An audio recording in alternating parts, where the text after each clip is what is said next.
فكلي واشربي وقري عينا فإما ترين من البشر أحدا فقولي إني نذرت للرحمن صوما. Hey everyone, Assalamu alaikum. Welcome to the Islamic Mary podcast. So today we've reached the part of the story where Maryam talks back. As we recall, the angel Jibril, he approaches Maryam. He tells her that she's going to have this child. He's going to be pure and righteous.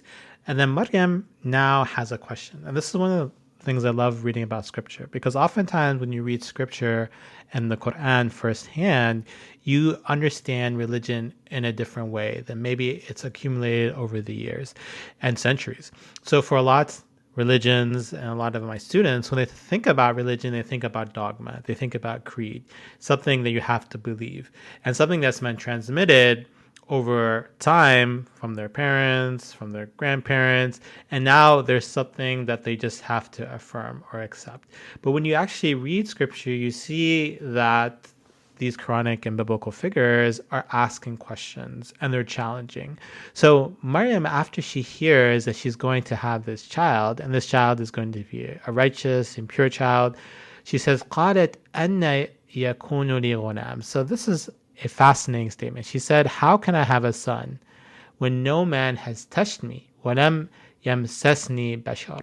So first off, she asked this question, how am I supposed to have a boy when no man has literally touched me? And here, this is in Arabic kinaya or euphemism, that she's saying not necessarily that any man has touched her. Maybe men have touched her before inadvertently, or maybe an uncle.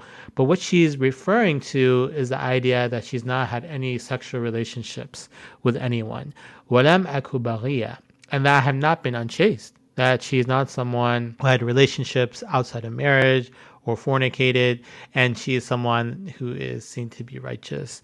So she asks these questions because she wants to understand. She wants to have this understanding of how this miracle is going to occur. And as we recall, Surat Maryam doesn't start with Maryam. It starts with Zechariah. And we see that the characters of Maryam and Zechariah are parallel, that they follow similar trajectories, but they also are different, and they have their unique calls and prayers. So if we go back earlier to the chapter in verse 8, we see that Zechariah himself asked for a child, right? He's old, his wife is barren, and he pleads and says, God, please give me a child. Now God responds to his prayer and says, you are going to have a child. And then Zechariah himself says, قَالَ رَبِّي أَنَّ يَكُونُ لِي غُلَامٌ. And he says almost the same exact phrase as that Maryam. He says, oh my Lord, how am I supposed to have a child, a son? وَكَانَتْ إِمْرَأَتِي آخِرٌ. So my wife, she is barren, she is older, she's no longer able to have children. وَقَدْ بَلَغْتُ مِنَ الْكِبَرِ. And I may become extremely old in age. And this is fascinating because both of them ask this question, right? How am I supposed to have a child? For Zechariah is that he's older, his wife is also advanced in age. Now, we see the opposite though with Maryam. Maryam also asks, how am I supposed to have a child? But her reasoning is different. She's not old. In fact, she is a young woman compared to Zechariah, who is an old man. And in her case, it's not that she's aqr or she's older and barren. Rather, she is not engaged in any relationship with anyone, and she's not engaged in sexual relationships or is not considered in the Quranic story to be married. So we see here this parallelism that both Zechariah and Maryam are asking, how is it possible that I'm going to have a child? But at the same time, they're in different stages of life. Zechariah is older, he's seeing his end, he is going to pass away eventually and he wants to have a legacy on earth. Well, Maryam is young. She's just starting her life. And maybe having a child was not immediately on her list of interests or even concerns.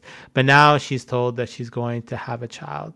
So both of them are asking and questioning how this miracle could occur, but they're both different in the stage of life that they're in and the motivations for potentially having a child. Now, once again, we see this parallelism and we see also this difference. As we recall, the Zechariah, he has this impassionate plea because he wants to have a child, because he's going to eventually pass away. Where Maryam never asked for a child to begin with. And maybe in her questioning, she's asking, why would I have a child? What is the purpose of having a child at this point and stage of my life? She's someone that's devout, dedicated to the temple. She is in a state of prayer, of submission. And in the Islamic tradition, we have a long list of women in particular who are considered to be celibate and righteous. Rabia Adawiya, for instance, was considered to be a woman who never got married and was someone that maintained this unique relationship with God. In many ways, these women were devoted and loved God so much that they didn't have space in their hearts or their minds for anyone else.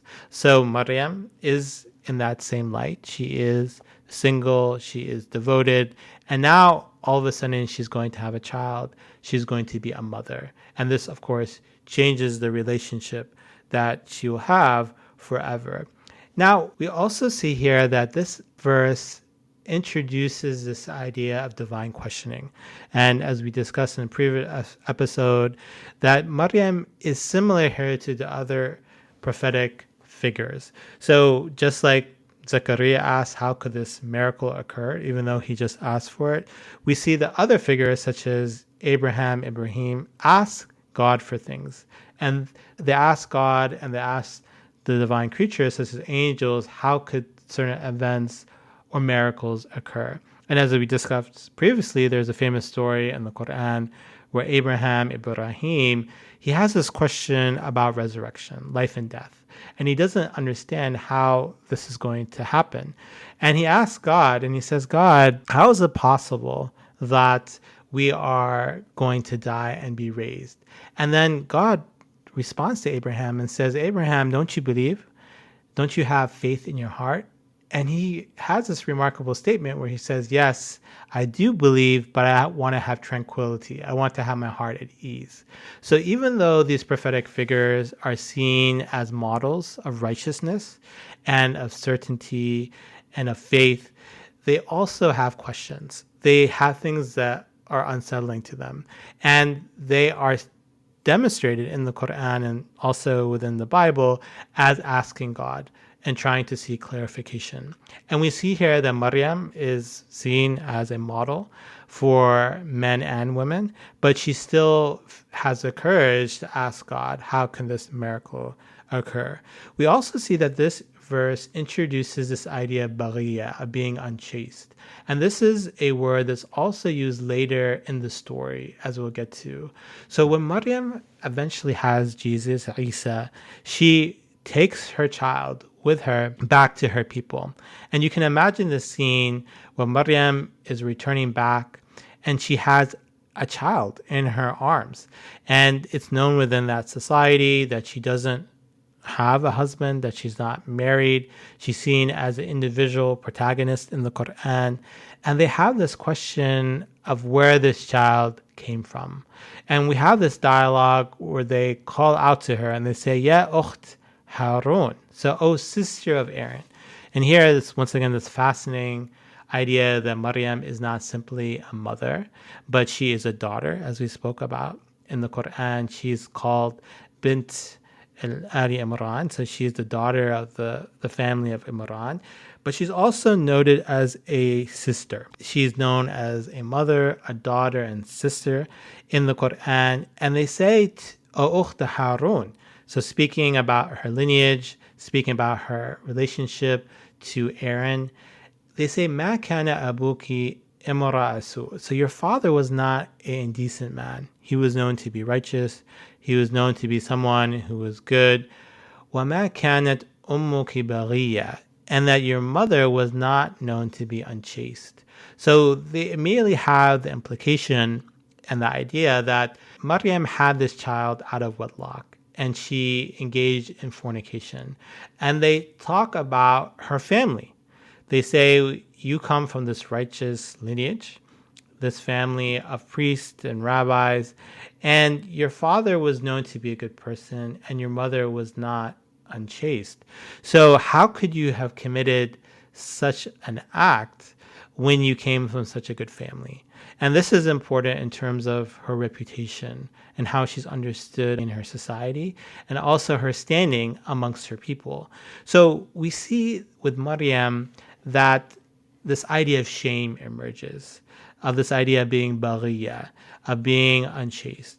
And this is part of the social stigma at the time, that if you had a child out of wedlock and you engage in relationships outside of marriage, you were seen as less and you were condemned. So in the story of Maryam, we see not only the challenge of having a child and having a child alone and in a state of solitude, but we also see the challenge of social stigma, of being an outcast, being perceived as doing something contrary to societal norms and expectations. And this creates a sense of shame, that how could you have committed or done something outside our community's rules, orders, and ethics. And we see also that this is relevant today. Many of my female students and colleagues feel they're judged more than their male colleagues, and that this social stigma of how they dress or how they act or the relationships they engage in are judged more harshly than their male counterparts. So we see this idea also evident in the story of Maryam, and I feel this is one of the benefits of looking at Maryam within Scripture.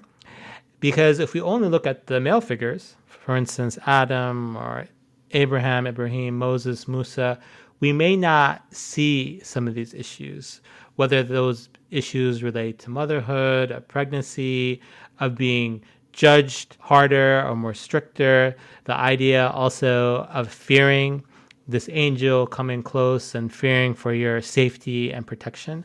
All these issues emerge when we look at the story of Maryam. So to conclude, we see this idea of questioning emerges again, that this is a common theme within the Qur'anic and biblical narratives, the idea that at times these amazing figures still have doubts, they still have questions, and they feel they have the right to ask God and say, God, I don't understand how this is going to occur or happen. Please shed light, explain this further. And this in many ways contrasts with the creeds and the dogmas that emerge and develop over time, where in many ways you're supposed to just read them, understand them in a superficial way, and then accept them. But we see actively that these figures are questioning the divine decree. This question is similar in many ways to that of Zechariah earlier. Both of them ask, hey, how am I going to have a child? But they ask in different stages of their life. Zechariah asking as an older man, and Maryam as a younger woman. Zechariah noting that his wife is older and barren, and Maryam saying, I've never engaged in sexual relationships, I've never been married. Also, these verses emphasize the idea of social shame, that this idea of baghiya, that whether that be within the Qur'anic narrative regarding Maryam, but also that appears in other parts of the Quran. There's a whole story and series of verses in the Quran that talk about Aisha. Aisha, the wife of the Prophet Muhammad, was also accused of being unchaste. And many commentators and contemporary scholars, they see a connection between Maryam and that of Aisha. That just like Aisha was falsely accused of engaging in adultery, in the same way Maryam was accused by her society. And that women in general, whether that be Aisha or Maryam, are harshed more judgingly when it comes to their relationships, their dress, their interactions with one another, and especially with that of men. And because of that, they have the challenge of being accepted by their society. So thanks once again for listening to the Islamic Mary podcast. I would encourage you to subscribe to this podcast if you haven't already. Encourage your friends, students, and colleagues also to listen in. I'm teaching a course actually right now at Shandong University on the Qur'an and Bible, and having my students listen to different podcast episodes.